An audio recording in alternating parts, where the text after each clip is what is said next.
You're standing in the middle of a warehouse that smells like cat urine and burning plastic, and you're watching a 25-year-old guy named Terrell stir a pot of pseudoephedrine reduction like he's making soup.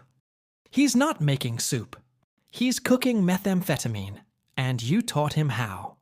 The ventilation system you rigged from bathroom exhaust fans and dryer ducting is pulling fumes toward a filtration setup that cost you $900 at a hydroponics store in Tulsa. It works about 70% of the time. The other 30%, the smell leaks through the loading dock seals and drifts across the gravel lot towards the tire shop next door. Nobody's complained yet. The tire shop closes at 5. You cook at night. The warehouse is 4,800 square feet on an industrial road off Highway 412 in northeast Oklahoma. You lease it under the name of an LLC. You registered in Delaware for $200 through a website that didn't ask for identification beyond a credit card. The LLC is called Heartland Logistics Solutions. It has a website with stock photos of trucks and a phone number that routes to a voicemail you never check. The lease costs $1,600 a month. You pay in money orders purchased at 3 different Walmart locations. Never the same one twice. The landlord is an estate management company in Dallas that owns 40 properties across 4 states and has never sent anyone to inspect this one. You've been here 11 months. Before this, you were a chemical engineering student at Oklahoma State. 3.7 GPA. Dean's List twice. You had a scholarship that covered tuition, but not living expenses, which meant you worked 30 hours a week at a Subway while carrying 18 credit hours and sleeping 4 hours a night. Your mother sent $200 a month from her disability check, money she couldn't afford to send, but sent anyway because she believed you were going to be the first person in your family to get a degree that meant something.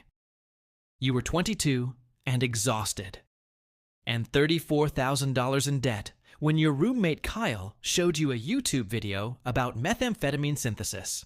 Not how to make it, how the chemistry worked, reduction reactions, recrystallization, the elegance of the pseudoephedrine method versus the P2P cook. You watched it the way a music student watches a concert, not with the intent to replicate, with appreciation for the craft. Kyle was the one who said it first. He was failing organic chemistry and owed his dealer $1,200 and had the kind of reckless confidence that comes from having nothing left to lose. He said you could make better product than anything on the street using equipment from the university lab and precursors from agricultural supply stores. He said he knew people who would buy it. He said the markup was 400%. You told him he was insane. You told him the risk-reward ratio was suicidal. You told him everything a reasonable person would tell someone proposing a felony in a dorm room at 2 in the morning. Then you asked how much. He said $8,000 for a single batch. Your share would be $4,000. $4,000 for one night's work. That was 5 weeks of Subway shifts. That was your mother keeping $200 she desperately needed. That was textbooks for next semester without the credit card. You said no. Kyle shrugged and dropped it. 3 weeks later, your car's engine seized on I-35 during a rainstorm, and the tow cost $180, and the mechanic said the repair was $2,600 minimum, and you were standing in the rain outside a Midas, looking at your phone with $311 in your checking account. You called Kyle from the parking lot. He picked up on the second ring like he'd been waiting. The first cook happened in Kyle's uncle's barn, outside Stillwater. The uncle was in Arizona for the winter. The barn had electricity, running water, and no neighbors within a quarter mile. You drove to a farm supply store in Ponca City and bought $340 worth of chemicals using cash Kyle gave you. You brought your own glassware, Erlenmeyer flasks, and condensers you'd taken from the university lab, one piece at a time over 3 weeks. Nobody noticed because the chemistry department's inventory system was a clipboard on a wall that hadn't been updated since 2019. The cook took 7 hours. Your hands were steady the entire time. The chemistry was straightforward if you understood stoichiometry and temperature control, and you understood both better than anyone in your graduating class. The pseudoephedrine reduction produced 43 grams of methamphetamine with a purity that Kyle's buyer later described as the cleanest product he'd seen in 6 years of dealing. Kyle handled the sale. You never met the buyer. You never wanted to. He came back with $8,400 in cash and handed you $4,200. You held the money in your hands and felt something you hadn't felt since your scholarship letter arrived. Possibility. You told yourself it was temporary. A bridge between broke and stable. You'd cook until your debts were clear, then stop. Go back to being a student. Finish the degree. Get a job at a chemical plant making $75,000 a year like the career counselor promised. That was the plan. The plan lasted exactly 3 cooks. By the 4th batch, Kyle's buyer wanted double the volume. By the 6th, he wanted a consistent weekly supply. By the 8th, you dropped 2 classes because you couldn't keep up with coursework and a manufacturing schedule that demanded 15 hours of cook time per week. Your GPA dropped to 2.9. Your scholarship review was in 4 months. You were failing the degree that was supposed to save you because the thing that was actually saving you was a federal crime carrying a 10-year mandatory minimum. You dropped out at the end of the semester, told your mother you were taking a gap year to work full-time. She cried. Not from anger. From the specific grief of watching a plan she'd sacrificed everything for dissolve in real time. You listened to her cry and felt the $22,000 in cash hidden in a duffel bag under your bed and said nothing because there was nothing to say that wouldn't either break her heart or get you arrested. Kyle lasted 3 more months before he self-destructed. He started sampling the product, first recreationally, then habitually, then constantly. He lost 35 pounds in 6 weeks. His teeth started deteriorating. He showed up to a deal so visibly high that the buyer refused to complete the transaction and cut contact permanently. You told Kyle he was out. He didn't argue. He just looked at you with the hollowed-out eyes of someone who'd already stopped being a person and started being a consequence. You gave him $5,000 and told him to leave Oklahoma. He drove to Texas. You heard 8 months later he was arrested in Amarillo for aggravated assault during a psychotic episode. He got 7 years. You didn't visit. With Kyle gone, you needed infrastructure. A dedicated space, reliable distribution, a supply chain that didn't depend on one person driving to farm stores in a college town where everyone recognized everyone. You found the warehouse through a commercial real estate listing on Craigslist. $1,600 a month. No credit check. First and last month up front. You signed the lease in person at the management company's satellite office using a fake ID you'd ordered online for $150. The agent was a woman in her 50s who processed the paperwork in 8 minutes and never looked up from her computer. The build-out took 3 weeks. You constructed the lab in the back third of the warehouse. Behind a partition wall, you framed yourself from lumber and drywall. From the loading dock, the warehouse looked like a storage facility.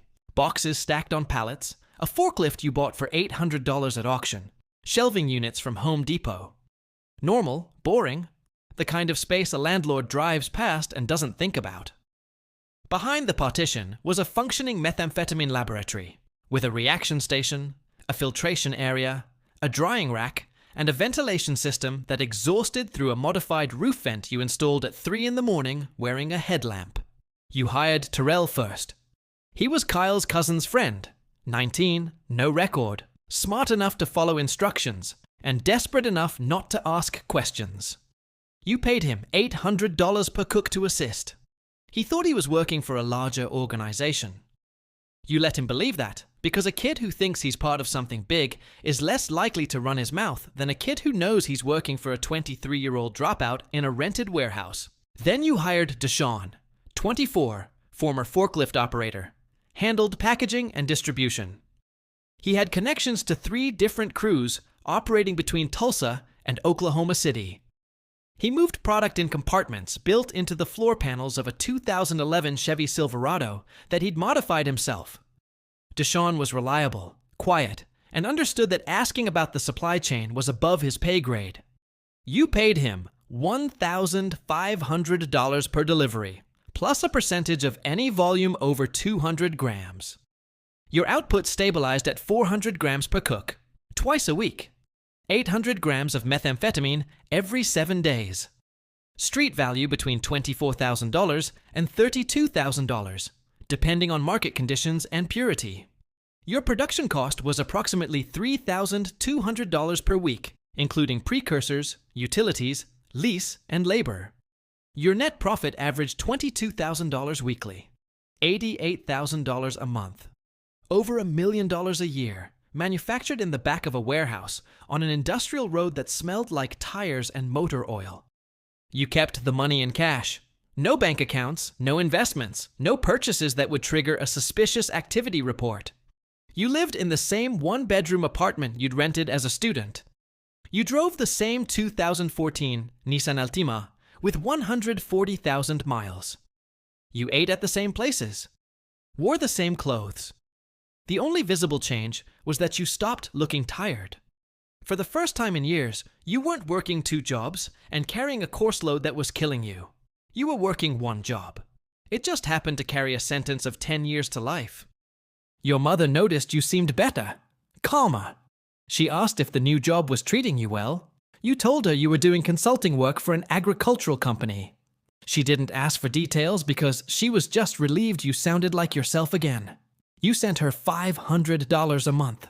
She protested. You insisted. She cried again, but this time from something she thought was pride. The DEA didn't find you through surveillance or informants or any of the sophisticated methods you'd prepared for. They found you because of a plumbing issue.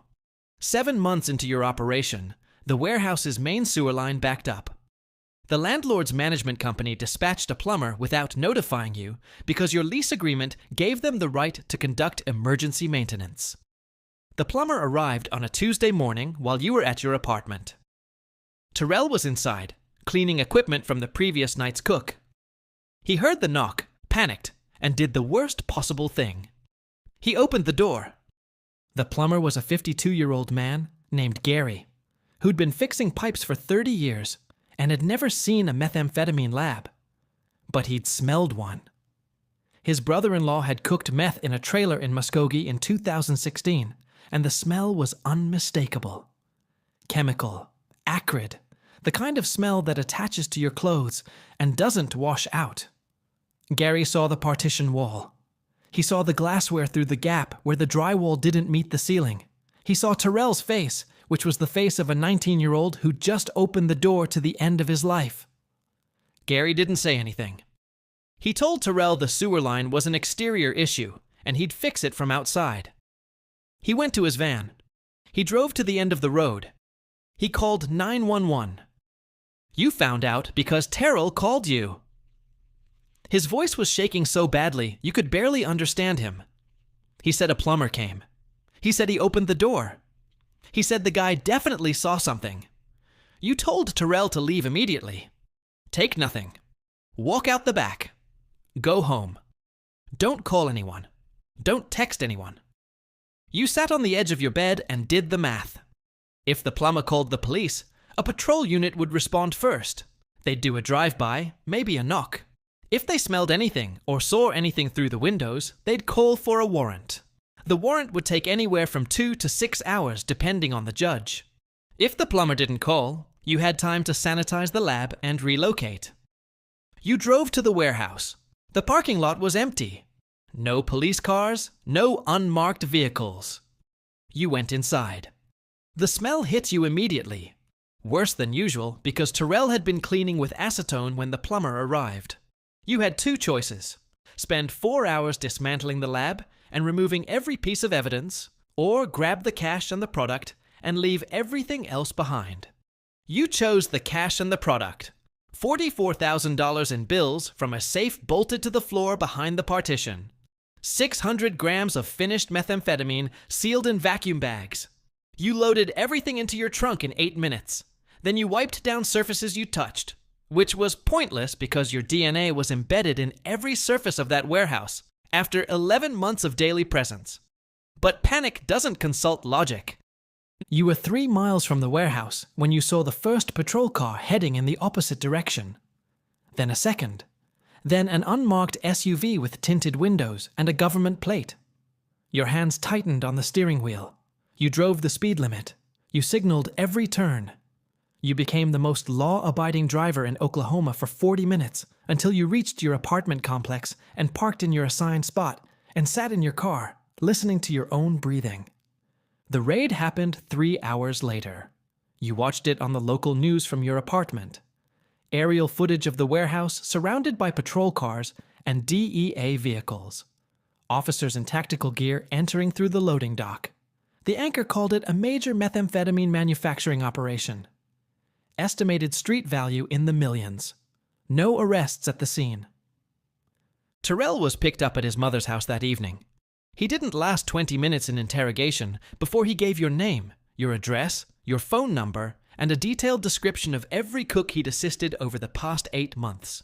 Terrell was 19 and terrified, and the federal agent sitting across from him explained with patient clarity that cooperation was the difference between 5 years and 25. Deshawn was arrested the following morning during a traffic stop on the Turner Turnpike. They found 200 grams in the floor compartment of his Silverado. He gave up his distribution contacts within an hour. The network unraveled like a thread pulled from a cheap sweater. Every person you trusted, every connection you'd built, folded the moment the badge came out. You had maybe 12 hours before they came for you. You knew this because you understood how investigations moved.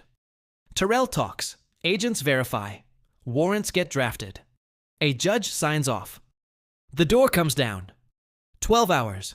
You packed one bag. Clothes, cash, the 600 grams you'd pulled from the warehouse. You left your apartment at 11 p.m. and drove south toward Texas because south was a direction, and staying still was a confession. Your phone was off and in a trash can at a rest stop outside McAllister. You paid cash for gas at stations without interior cameras. You drove all night, crossing the Red River at 4 a.m. into a state where nobody knew your name. The warrant was issued at 6:15 the next morning. Agents hit your apartment at 6:40. You were already 300 miles away. The federal fugitive alert went out by noon. Your name, your photo, your vehicle description. Every law enforcement agency in the region had your face on a screen. You ditched the Altima at a used car lot in Waco, paid $3,800 cash for a 2009 Honda Accord with a clean title and plates that wouldn't flag for at least 2 weeks. You drove west toward nowhere in particular. Small towns, back roads, places where a 24-year-old in a Honda didn't register as anything. You lasted 19 days, not because of sophisticated law enforcement work, not because of facial recognition or cell tower triangulation or any of the things you'd feared, because you got sick. The fumes you'd been inhaling for 11 months had done something to your lungs that you'd been ignoring. A cough that started 3 months into cooking and never stopped. Shortness of breath you'd attributed to stress. Blood in your sputum that you'd told yourself was a sinus issue. On day 16 of running, you woke up in a motel outside Midland, unable to breathe. Your chest felt like it was being compressed by something you couldn't see. You drove yourself to a hospital emergency room at 3 in the morning because the alternative was suffocating in a motel bed.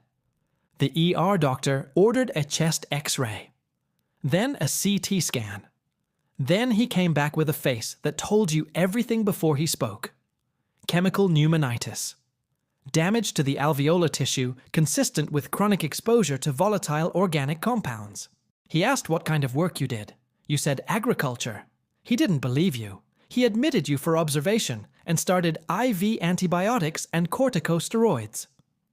You were in a hospital bed in Midland, Texas, breathing through a nasal cannula, when the 2 DEA agents walked into your room on day 19. They didn't draw weapons. They didn't need to. You were connected to an IV pole and couldn't walk to the bathroom without a nurse. One of them showed you the warrant. The other read your rights. You nodded because speaking required air you didn't have enough of. The charges arrived in layers. Manufacturing methamphetamine. Distribution. Conspiracy. Operating a drug-involved premises. Money laundering. Employing a minor in drug operations, because Terrell was 19, but had been 18 when you hired him, and one of the early cooks fell within the window, where federal sentencing enhancements applied. Each charge was a brick in a wall being built around the rest of your life. Your public defender was a woman named Gutierrez, who handled her caseload with the grim efficiency of someone who'd stopped being surprised by anything. She reviewed the evidence and told you the truth. Terrell's testimony, Deshawn's testimony, physical evidence from the warehouse, including your fingerprints on 14 separate surfaces. The money, the product found in your car. She said the government's case was airtight. She said a trial would be performative at best. She recommended a plea. The deal was 15 years. You'd serve a minimum of 12 with good behavior. You'd be 36 when you got out. Maybe. If everything went perfectly. If you didn't get into trouble inside. If the parole board looked favorably on a first-time offender whose crime happened to involve manufacturing enough methamphetamine to supply a mid-sized city for a year. You took the deal in a courtroom in Tulsa on a Wednesday morning. Your mother was in the gallery. She'd driven 3 hours from her apartment in Broken Arrow. She was wearing the dress she wore to your high school graduation. You knew this because you recognized the pattern from across the room. She didn't cry during the hearing. She sat perfectly still with her hands folded in her lap and watched the judge sentence her son to 15 years with the composed devastation of a woman who'd been preparing for loss her entire life and still wasn't ready for this one. You didn't look at her when they led you out. You couldn't. Not because of shame, though there was plenty of that. Because looking at her meant seeing the version of yourself she'd believed in. The chemical engineer. The first one in the family. The plan that was supposed to work. That version was dead. You'd killed him in a barn outside Stillwater with $340 worth of farm chemicals and a decision that took less time than ordering food. They sent you to FCI El Reno. Medium security. The facility held 1,200 inmates in a compound that looked like a community college designed by someone who hated education. You were assigned to a housing unit with 120 other men. Your bunk was 3 feet from the next one. The man in that bunk was serving 22 years for heroin distribution. He told you this the way people tell you their commute time. Just information, just context. Your lungs never fully recovered. The chemical pneumonitis left scarring that reduced your capacity by about 30%. You couldn't run. Couldn't do heavy exercise. The prison doctor prescribed an inhaler and told you to avoid dust and fumes, which in a federal facility built in 1933 was like telling someone to avoid oxygen. You coughed every morning. A deep, wet sound that became your alarm clock and your identity. The guys on your block called you Cough, not mean, just descriptive. Terrell got 4 years. You know because the case records were public and you read them in the prison library. 4 years for a 19-year-old who opened the wrong door and gave up everything to save himself. You didn't blame him. You trained him to follow instructions without questioning them. He followed the last set of instructions he was given, the ones from the agents who told him cooperation was the way out. He did exactly what you taught him to do. You just didn't like where it pointed. Deshawn got 8 years. His distribution contacts got between 3 and 12, depending on their role and their willingness to talk. The network you'd built, 11 months of careful construction, collapsed in less than a week. Every person you trusted turned on every other person they'd trusted. Loyalty was a concept that existed only in the absence of consequences. Your mother visited once a month for the first 2 years, then once every 3 months, then twice a year. The drive was long. Her health was declining. The disability that paid her $1,100 a month was getting worse. She'd arrive looking older each time, smaller, like the distance between visits was compressing her. She never asked why you did it. She never accused or blamed. She'd sit across from you and talk about her garden, the tomato plants that wouldn't take, the neighbor's dog that kept digging under her fence. Normal things from a normal life that existed in a different universe from the one you occupied. On her last visit before you transferred to a lower security facility, she brought a photo. Your high school senior portrait.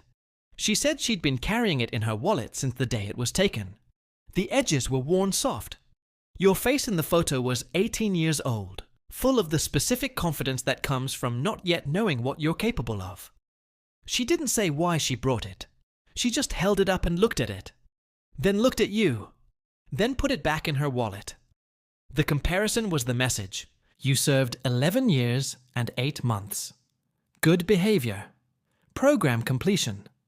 A GED tutoring certification that you used to teach other inmates basic math, which you were exceptional at.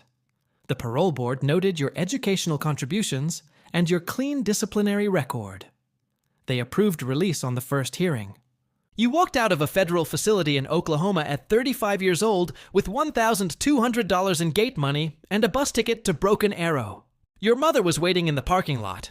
She'd driven herself despite the arthritis that made gripping the steering wheel an act of will. She didn't hug you immediately.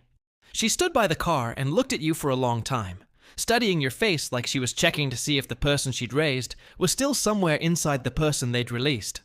Whatever she found was apparently enough. She opened her arms. The halfway house lasted 6 months. Then a studio apartment above a laundromat. Then a job at a chemical supply company that hired you specifically because of your background. Not the criminal part, the chemistry part. They paid $16 an hour for warehouse work that required knowledge of material safety data sheets and chemical storage protocols. Your felony record disqualified you from any position involving direct customer contact. You moved boxes of industrial solvents and reagents and tried not to think about what you could make with them. You're 37 now. You've been out for 2 years.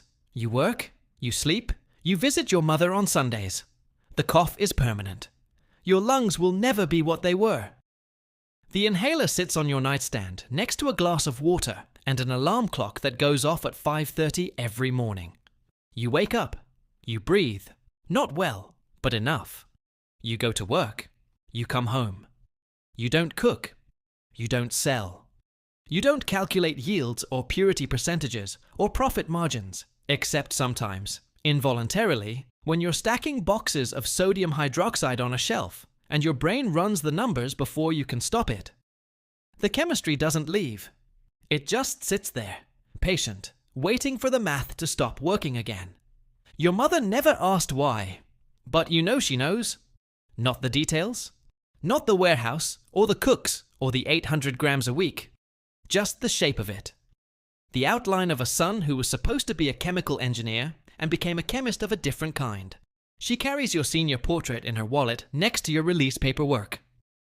Both versions of you, side by side, separated by choices that took seconds and consequences that took years. Some nights you sit on the steps outside your apartment and listen to the laundromat running below you. The tumble of clothes in the dryer.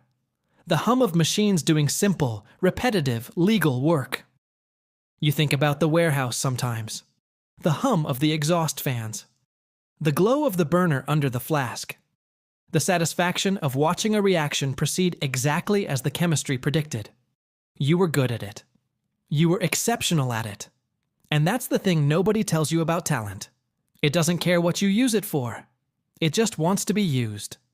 The satisfaction of a perfect cook and the satisfaction of a perfect exam were neurologically identical.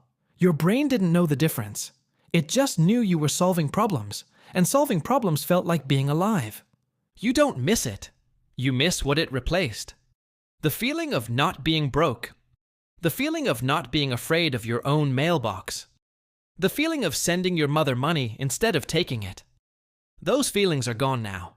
What's left is a cough that won't quit, a job that pays just enough, and the knowledge that somewhere in a warehouse on an industrial road, someone with a chemistry textbook and an empty checking account is making the same calculations you made. Gram for gram. Dollar for dollar. The same math, the same answer, the same quiet yes that sounds like freedom and tastes like a 15-year sentence. You hope they're smarter than you were. You know the chemistry doesn't care.